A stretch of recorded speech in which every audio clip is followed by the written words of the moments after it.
Hello students, welcome on true aspirants. आज हम लोग करंट अफेयर्स में एक टॉपिक डिस्कस करेंगे, डार्क मैटर। ठीक है। सो डार्क मैटर से क्या क्या चीज़ें रिलेटेड हैं या डार्क मैटर से क्या क्या चीज़ें जो हैं वो आ सकती हैं, वो हम लोग डिस्कस करेंगे। इसके साथ साथ प्रीलिम्स और मेंस में क्या क्या क्वेश्चंस आ सकते हैं वो भी हम लोग डिस्कस करेंगे। ठीक है। तो सबसे पहले Abhishek Shrivastava sir, senior academic advisor N academy, 7 years plus का टीचिंग एक्सपीरियंस और history, culture, answer writing and strategy के मास्टर। तो और ये जो है वो ट्रू एस्पिरेंट्स का टेलीग्राम चैनल है एंड व्हाट्सएप नंबर है, और मैं चाहूँगा कि आप इसमें ज़्यादा से ज़्यादा जुड़कर इसको इससे बेनिफिट लें।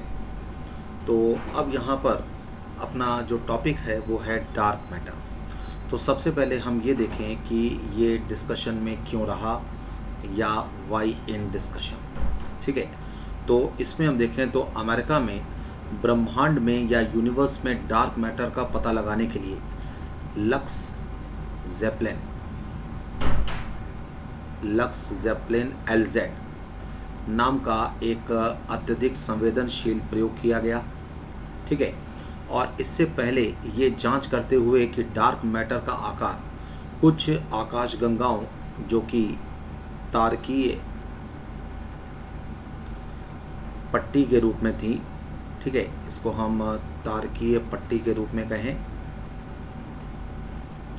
तो ये आकाशगंगाओं के केंद्र में तारों की गति को ये डार्क मैटर किस प्रकार से प्रभावित करता है, जिसमें वैज्ञानिकों ने ये पाया कि अवरुद्ध आकाशगंगाओं में डार्क मैटर हेलो के माध्यम से, तो डार्क मैटर जो है ये हेलो के माध्यम से विमान के बाहर की ओर झुकने या आउट ऑफ प्लेन के कारण को यहाँ पर समझा जा सकता है। सो आउट ऑफ प्लेन के कारण को समझा जा सकता है। तो सबसे पहले हम ये देखें कि डार्क मैटर क्या है। तो डार्क मैटर बेसिकली उन सब्सटेंसेस या कणों से बना होता है जिन पर कोई चार्ज नहीं होता है या कोई आवेश नहीं होता है। तो डार्क मैटर उन कणों से बना है जिन पर कोई आवेश नहीं होता। ये कण जो हैं वो डार्क हैं क्योंकि ये प्रकाश का उत्सर्जन या एमिशन ऑफ लाइट नहीं करते, जो कि एक विद्युत चुंबकीय घटना है या इलेक्ट्रोमैग्नेटिक इंसिडेंस है।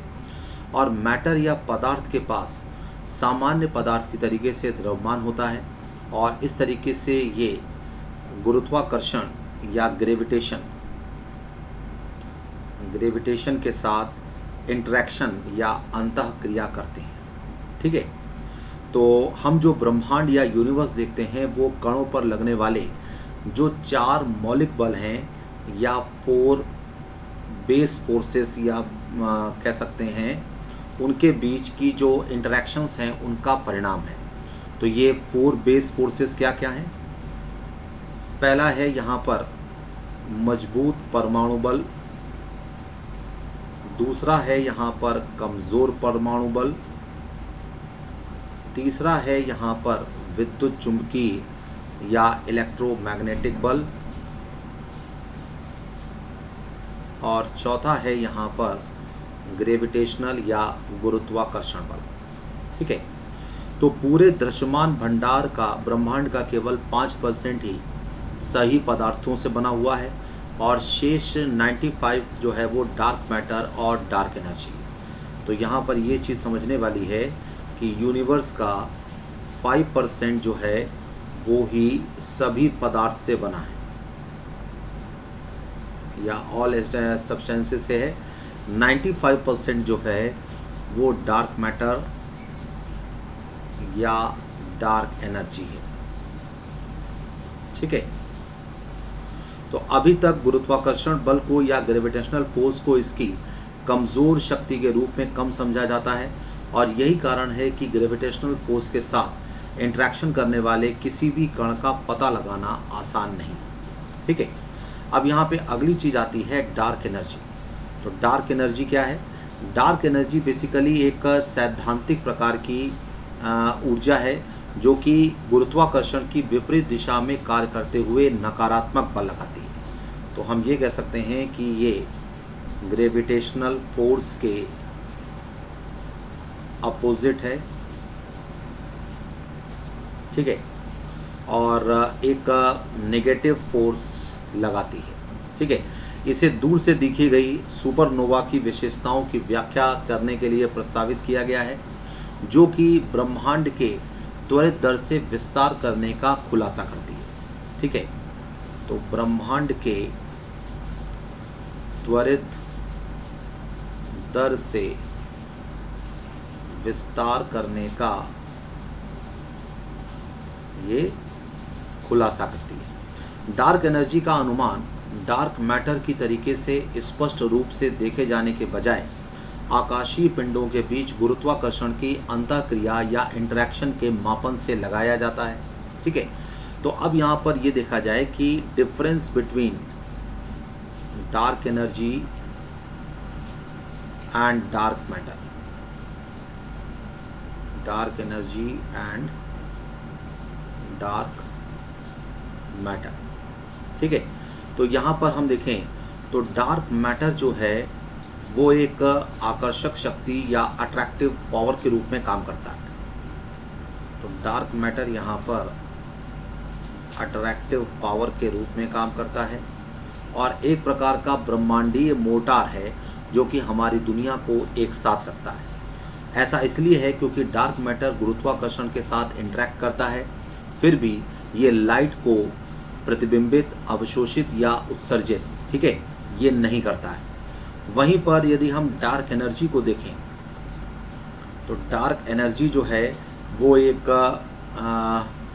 प्रतिकारक बल है। डार्क एनर्जी एक प्रतिकारक बल है जो कि एक प्रकार का एंटी ग्रेविटी जो कि यूनिवर्स के विस्तार को धीमा कर रहा है या ब्रह्मांड के विस्तार को धीमा कर रहा है। ठीक है, डार्क एनर्जी दोनों में कहीं अधिक शक्तिशाली है और डार्क एनर्जी ब्रह्मांड के कुल द्रव्यमान और ऊर्जा का लगभग 68% है। So total mass plus total energy का ये 68% है। डार्क मैटर जो है वो कुल का 27% हिस्सा है और बाकी 5% जो है वो साधारण मैटर है या सामान्य तत्व है। ठीक है, और ये सामान्य तत्वों को हम दैनिक आधार पर देखते हैं जो कि परस्पर क्रिया करते हैं। तो ये ब्रह्मांड के विस्तार को तेज करने में भी मदद करता है। अब यहाँ पर डार्क मैटर का जो एविडेंस है, एविडेंस ऑफ डार्क मैटर या डार्क मैटर का प्रमाण, तो डार्क मैटर के लिए मजबूत अप्रत्यक्ष प्रमाण विभिन्न स्तरों पर परिलक्षित होता है। एग्जाम्पल के लिए हम देखें कि जब हम आकाशगंगा के सेंटर से इसकी पेरीमीटर या परिधि की ओर बढ़ते हैं तो तारे की गति के जो अवलोकित क्षेत्र हैं और इसके अनुमानित आंकड़ों के बीच एक महत्वपूर्ण असमानता होती है। और इसका मतलब ये है कि आकाशगंगा में या गैलेक्सी में पर्याप्त मात्रा में डार्क मैटर अवेलेबल है। ठीक है, सो डार्क मैटर यहाँ पर पर्याप्त मात्रा में उपलब्ध है। दूसरे जो मेजरमेंट के या मापक उपकरण हैं, मेजरमेंट इंस्ट्रूमेंट्स, ठीक है, उसमें हम देखें तो ब्रह्मांड का निरीक्षण करने के लिए कई स्तर हैं, जैसे परमाणु, आकाशगंगा के समूह या उससे भी बड़ी दूरी के जो इलेक्ट्रॉन और नाभिकों का स्तर है, जहां पर पूरे ब्रह्मांड का मानचित्रण एवं अध्ययन किया जा सकता है। गैलेक्सीज के बुलेट क्लस्टर्स हैं जो कि 2 आकाशगंगाओं के विलय से बनते हैं और वैज्ञानिकों के अनुसार उनके विलय को केवल कुछ डार्क मैटर की उपस्थिति के माध्यम से ही समझा जा सकता है। तो अब डार्क मैटर को देखने के लिए किस कण का उपयोग किया जाता है, तो हम देखें तो इसके लिए न्यूट्रिनो डार्क मैटर का पता लगाने के लिए काफ़ी मददगार है और लेकिन ये काफ़ी हल्के होते हैं, इसलिए बहुत ज़्यादा उपयोगी नहीं है। दूसरे तत्वों में हम देखें तो जेड बोसॉन जो कि विद्युत रूप से क्षीण पारस्परिक क्रियाओं में मध्यस्थ के रूप में कार्य करता है और उसका सुपर सिमेट्रिक जो युग्म है वो शामिल है। लेकिन अभी तक कोई भी ऐसा कण नहीं मिला है जो ग्रेविटेशन के साथ या गुरुत्वाकर्षण के साथ परस्पर क्रिया कर सके और जिसका पृथ्वी पर मौजूद तकनीक का उपयोग करके पता लगाया जा सकता है। ठीक है, तो अब इससे हम देखें कि क्या क्या क्वेश्चंस आ सकते हैं। तो प्रीलिम्स में डार्क मैटर, इसके बाद डार्क एनर्जी, फिर इसके बाद यूनिवर्स, फिर यहाँ पर गैलेक्सी, गैलेक्सी के बाद बुलेट क्लस्टर, इससे प्रीलिम्स में क्वेश्चन आ सकते हैं। मेंस लेवल पर देखें तो मेंस लेवल पर dark matter and dark energy, ये 2 टाइप के ही क्वेश्चन यहाँ पर मेंस में बनते हैं। तो ये टॉपिक आज का ख़त्म हुआ और थैंक यू वेरी मच। मैं चाहूँगा कि इस चैनल को लाइक, सब्सक्राइब एंड शेयर करें और हम लोग शीघ्र ही दूसरे टॉपिक पर मिलते हैं। Thank you very much.